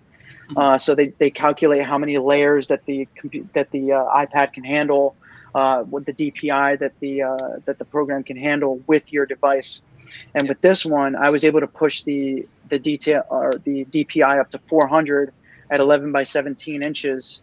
And yeah, you basically only get 18 layers to work with. That's actually one thing I really do promote in my classes too, that when you're working, really be focused on your layers. Don't overkill your project with like an enormous amount of layers. It's really not needed. Yeah. No, you're right. You're right. I used to work when I worked for Archie Comics. The guy who was drawing, I guess, the Sonic comic at the time. I don't think he was just doing cover. I think he was drawing. He went by the name Spaz, and it was like part of his last name, if I remember correctly. I haven't seen him or talked to him since I left Archie, and this is going back to 2001, I think, maybe. He would literally like max out the layers in Photoshop, save the file, like duplicate the file, then merge all the layers down, and then build another 100 layers or whatever.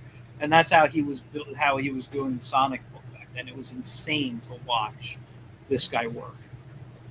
I've never had a file that size.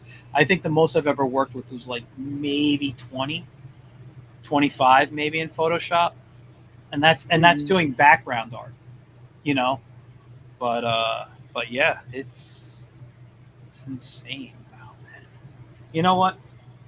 I'm going to show you guys, since we're just in the software. I'm going to show you the Goblin, and then we're going to end it because we've been going for a while here. So that's my guy that I've been working on. And he's cool. Great. So like I see his other ear should be back here. I need to work on some of the shadow. I'm going to probably tear up one of the shoes and have like his toes pointing through. But you see how it's very like Smurf-like. It's not, but this is the kind of stuff I'd want to do, like horror or something with, like a kid's horror story, I guess, or an all ages horror story. And I'm trying to figure out what the background's going to be right now. But the Goblin itself is what, 1, 2, 3, 4, 5, 6, 7 layers. Well, where do goblins dwell? Sometimes it depends on the story, but goblins are creatures that just like treasure or shiny things, depending on tunnels and stuff. So they could be in tunnels, caves. When you play D&D, they're usually your first encounter when you're like a beginner.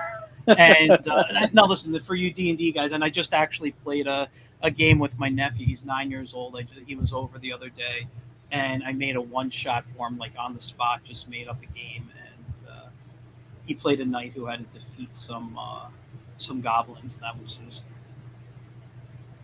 first major task. And so that's kind of what got me thinking about drawing a goblin. But they're usually easy creatures to defend, to fight in that game. But but they can be vicious. They can have sharp teeth. They know how to use weapons. They can think, but they're not really bright creatures, but they can be like cunning in the sense of fighting. You know, Yeah. so that's kind of the idea. So I'm like, should I put a treasure in here and then maybe put a character that's smaller than a goblin but more powerful, so I could create a humorous piece here, or maybe have him be like the head goblin and smaller ones around him crawling, or so like I have ideas, but I kind of see, just to mention this. I kind of see him kind of looming over. Now, obviously, you don't have to use this; it's just an idea. But I kind of see him looming over like a treasure chest that's being opened while somebody's like trying to loot his treasure chest. yeah, that was kind of something I had too, like somebody looking back at him or something, or not realizing he's Oh there yeah, yet. that's pretty good You too. know, like that was one of my first thoughts. But then I went with the thing I was just saying about having something more powerful. I don't know. It's I don't like. I did this for fun this morning before I started work. You know, That's pretty good. and I'm like, let me see what I could do with it, and maybe, if it's good, maybe it becomes a print. If it's not good, it's just a drawing. You know, so Yeah. sometimes that's how my mornings kind of work. Anyway, um, that was too much of me for this show. It's always about you guys. So No, no, it's good. It's good. what is This your morning, this morning, my warm up was what are those I'm not going to call them stupid creatures because I love them. Uh, I think they're called Jawas or something. The ones that in the beginning of Star Wars they go Houdini. yeah, that's the Jawas that That's a they Jawa. yeah, they're So the ones who like sell R2. yeah. Yeah, yeah. So today I created uh, 5 illustrations. One is of a Jawa. The other's a Jabba the Hutt. The other is a I think they're Ewoks, the little furry creatures. Yeah. Then Darth Vader, and then a Chewbacca flash tattoo kind of art design for Lucasfilm. So Oh that wow. that but my warm up was the Jawa. Mhm. Yeah, you know, I've actually been going public domain with my warm up characters. So I've been looking Mm, at like Solomon Kane, and doing like Tarzan, and a lot of more that type of stuff lately. But I mean, listen, I love Star Wars, or at least the original. I'll say I can't say I oh yeah, the original is so great. the original Star Wars. I can't really talk on much of the new stuff or anything. Well, anything that came after Jedi in the sense of storyline. Like I can handle the prequels. I can't handle anything that came after the Jedi storyline. So the I sequels and absolutely agree. yeah, it's And I have to say, like, just working with these companies, it's getting harder to actually get products through because I, I'm not saying I don't like it. I'm just saying that there's a consensus around the fan base that a lot of people want to see Star Wars back at their roots and the direction they're going. I'm sure that they're going to pivot back. Obviously, they have to at a certain point. yeah, But the stuff that we know and love is the stuff that we want to see. I mean, that's why The Mandalorian worked out so well. yeah, yeah. It did, and you know what? I will. Well, I haven't seen season 3. I'll tell you that. But what I will say is, uh, I think, and this goes for all types of stuff. Whether I've said this, I don't like the term superhero fatigue. I don't like any of those Yeah, terms. I'm talking because I will read a superhero comic every day. I will watch a superhero cartoon. I will watch a superhero movie if it's good. But that was the key thing. If it's good, I if think it's they got good. lazy with the storytelling, and I think that's where people are getting tired. I've come to listen. I'm 48 years old. Okay, I am not the target audience for Star Wars. I'm not the target audience for the new Superman movie coming out. I'm not the target audience for anything. Nobody makes stuff for me now. You know what the commercials I get now when I watch TV are for like ED pills. Those are on my shows. You know, that's that. I'm not saying I need the stuff. I'm saying those are like what's playing during the TV shows I watch now at night. Mm. You know, and it's like, okay, I know what they're trying to target me with now. So I'm not Star Wars. I'm not this stuff.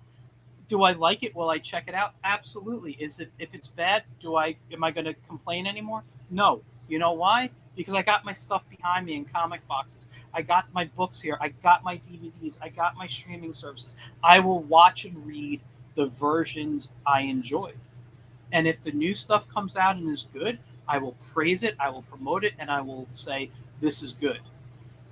But if it's bad, there's no reason for me to complain. And if someone disagrees with me, no point in arguing with them. That's it. I absolutely agree. I am so done with all that stuff.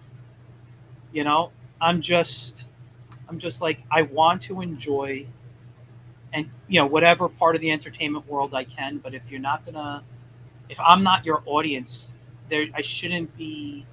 I feel I shouldn't be complaining anymore. When Star Wars came out, Return of the Jedi was 1983. I was born in 76. Okay, it was the first movie I saw in the theater without my parents. So what was I? 7? I was 7 years old. It was a fantastic, inspirational film for me. I had all the toys. I used to draw the characters. It was an experience. And without Star Wars, the entertainment world would not be the way it is. And I always bring this up now. Lucas only made Star Wars because he couldn't get the rights to Flash Gordon. So if he got the rights to Flash Gordon, how would we be in the entertainment industry right now in the field of science and fantasy films? Would we have hit that Star Wars peak in another movie and it, inspired it? Because without Star Wars, no Thundar the Barbarian cartoons, no He-Man, no Thundercats. That's all Star Wars influenced, Yeah. And like half the cartoons, the superhero cartoons or the action cartoons I grew up on were highly influenced by that. Or if not that, a Frazetta painting or something. It was like either Star Wars or Frazetta was like what inspired the artists to create what I grew up on. Yeah. So when I go back and I look at things, I'm like, I had stuff that I loved. Some stuff I can't watch now. Like Thundercats, I can never watch again. I think it's a terrible show. But as a kid, and I'm talking both versions, the new one and the old one. The new one from the early 2000s, whatever, when they remade it. I thought that was a terrible show, and I think the original. But as a kid, I watched Thundercats every freaking day after school. Of course. That's just what it was, Yeah. So you grew up with a lot of classics coming out. A lot of amazing stuff came out. It's called classics now, but yeah, I did. Well, the thing is that nowadays, they are called classics because the thing is that what I find is that I'm actually looking towards the past now to find good quality stuff, and the stuff that I find nowadays that's actually good is based and drawn and created by people who appreciate that older way of telling stories and just want to bring it back. So one of the books I'm reading right now is a book called it's an ongoing book, and it's called Black Sad. Incredible, absolutely one of the best damn books out right now. And I'm so happy that it's kind of, granted, I know it's incredibly popular, but a lot of people really have to learn about it. And once they see the first graphic novel, they're like, I have to own it. This thing is just so beautiful. And the stuff that I am reading are basically indie stuff, like a book called Step by Bloody Step, another one Bone Parish, another one Empty Zone. And I'm just trying to find these little gems in our industry that are worth every second that I'm staring at them. Yeah. Worth looking over again, desperately trying to find gems and classics again. Well, I haven't bought a new mainstream book in years. And when I say like mainstream, like regular series book, I think I read a couple of the World's Finest about a year or two ago, but that was it. Everything I buy is either classic or kind of like indie books that I want to read, or books maybe that I was reading. Like I just finally bought the trade of The Last Ronin, the Oh, new okay. book, because when I was reading that book, the Spider's Web closed down and I couldn't get the book anymore because I didn't have a local shop anymore. So I missed the ending, and even though I know how it ends, I still want to read it. So at some point, I will read that book. Trying to think what else I got. I got some art of books recently for inspiration. I've been going through a lot of those. Like I just got this one, the Lord of the Rings sketchbook. Oh, that's amazing. This is beautiful. Like pencil art. I also have the Hobbit one. So Alan Lee was one of the concept artists for the movies, and so I have that. And there's another one, and I'm blanking on the guy's name, but he was the other concept artist. He's got this one artist. He's got this one called I think it's called the Middle Earth Traveler, and it's a collection of his paintings and drawings and stuff. And I want to pick that up. Okay. You know what? I'll show this, and then we got to close that because we're hitting the 2-hour mark, and I know you got to go to work and stuff. Anyway, this past weekend, I'll just show you. So this past weekend, I was at Contropolis. I was in New Jersey, and a friend of mine, J.M. DeSantis, who you might know, but he's also been on the show here, so the audience knows. He had an extra badge, so I went on Saturday. I took his badge. I sat at his table, helped him out. Saw a bunch of friends. So when I do a show, I don't like to spend money. That's my rule. Like, try not to spend money outside of food because you're trying to make money. But when I go to a show and I'm walking the show, I'm okay to spend money. So I'm a fan of Mike DiCarlo, and he had this replica cover that he did of a Crisis cover, but it was with the Earth 2 heroes. Oh, that's fantastic. So I love that. So that was a good piece that I enjoyed. And then Bill Anderson, I don't know if you're familiar with his work, but he did a lot of stuff for Marvel. He has these double-sided prints, and this was a Conan piece he did. This is the color piece. I prefer the black and white on this one than the color, but that's just my preference, and I think that's how. And I'm sorry, it's in a plastic. You're seeing the reflection. No, it's okay. It's okay. But I bought 2 Bill Anderson pieces, and he had this Micronauts piece, if you could. Wow, the details are incredible. Yeah. And then you turn it around, and he's got the cover of it with the color. All right. Yeah, Michael, you have to have these on cue. People want to see this. I will get good photos here. Now, I've heard of this artist multiple times. I don't know. I'm not too familiar with the actual work that's been published, but it's Rudy D. Neighbors. Are you familiar with him? It looks very familiar. Okay. Master of freaking anatomy. Okay. And definitely Frazetta inspired. Yeah, I mean, look at this. Incredible. I mean, wow. You're just looking at this right there. That's a Tarzan piece. The only thing I was a little upset about is he didn't have his Zorro piece in here, but that was on his table, but I couldn't afford it because it was an original. But so he has, I mean, gorgeous, just anatomy and stuff. Now, this is my favorite of everything I've purchased here. I am a big fan of Bob Camp. Now, for those who don't know, Bob Camp, co-creator of Ren and Stimpy. All right? And what's funny is when Ren and Stimpy came out, I didn't like Ren and Stimpy. I didn't like the grossness. I appreciated it later on in life when I started learning more about animation and studying it, So this is one of his prints. You know what? Let me just change the view so you guys can see it better here. I don't know why my mouse is not working well. So it says, in Incredible. space, nobody can hear you scream. You know, Ren is screaming. I just love the rendering of the rocket ship, the simplicity, and the rendering of this. Now, this one I'm going to go full screen on so you can read it, and I'm going to tell you right now this might end up on my back wall behind me because I love it so much. So let me give myself the full screen, and you can see the mess behind me even nicer. This way you can take a look and read it. I'm sorry if it's Oh backwards. man.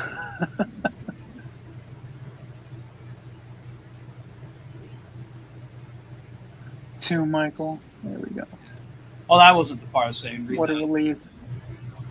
Yeah, and you got Ren relieving himself into Unreal.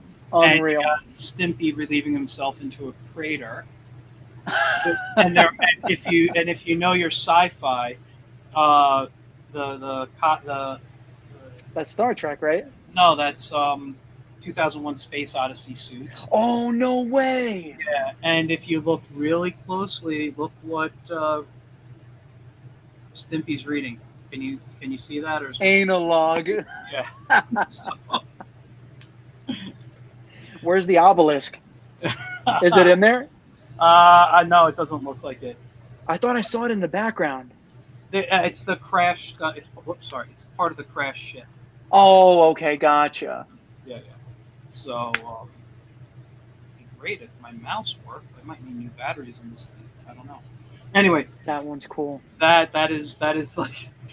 So, the thing was, I've always done shows that Bob was at, and I could never afford his work because I'm always trying to save money for what I, to purchase, not to purchase, to make money.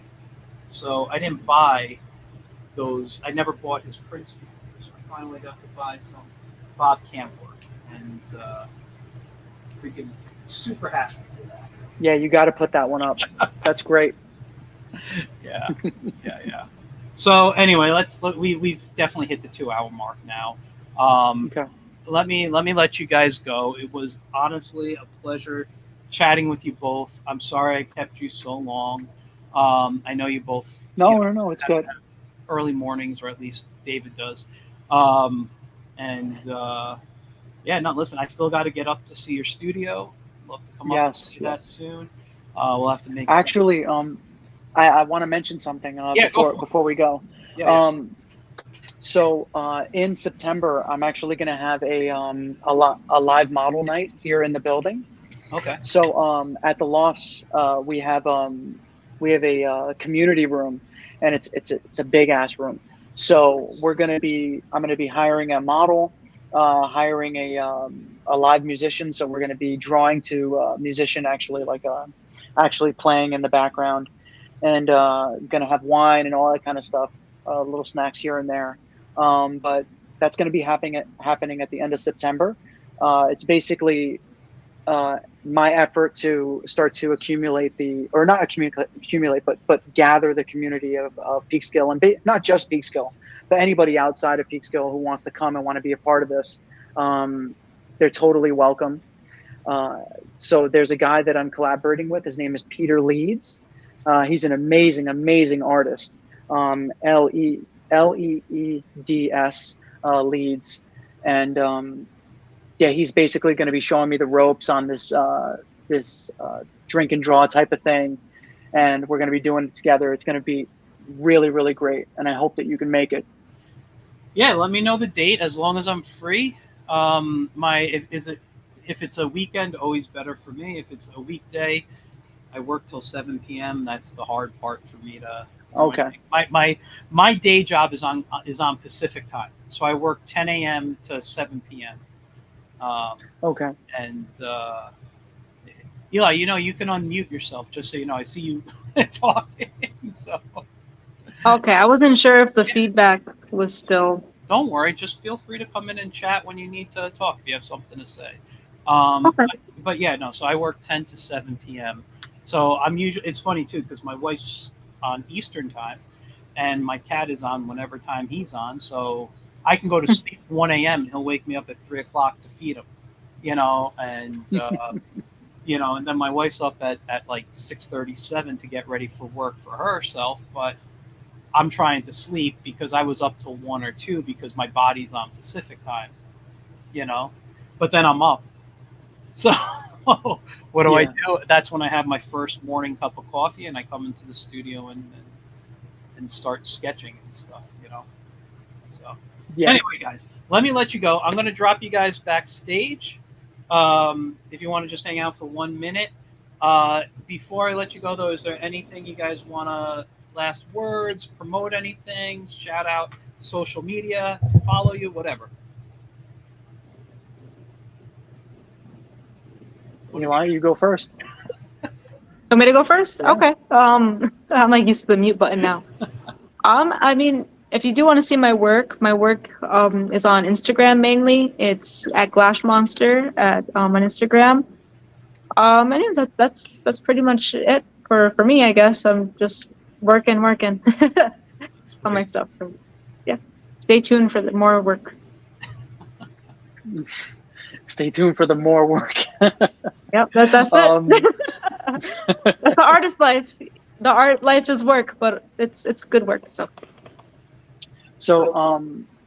the only shout outs that I have is so Devil's Reign issue 4 is coming out very, very soon. Alex is finishing up the colors as we speak, and I'd say like maybe in a couple of weeks we're going to have the full book out. My class, my accelerated certificate, illustration animation certificate, that's through Peekskill, and that's through Westchester Community College and Peekskill. My efforts on the bid, which is the Business Improvement District, the live model session in September. We're going to have a gallery exhibition as well, probably around October-ish, I'd say. Trying to think of something else, and I think that might be it for me. All right, and they could just follow you finding your name, right?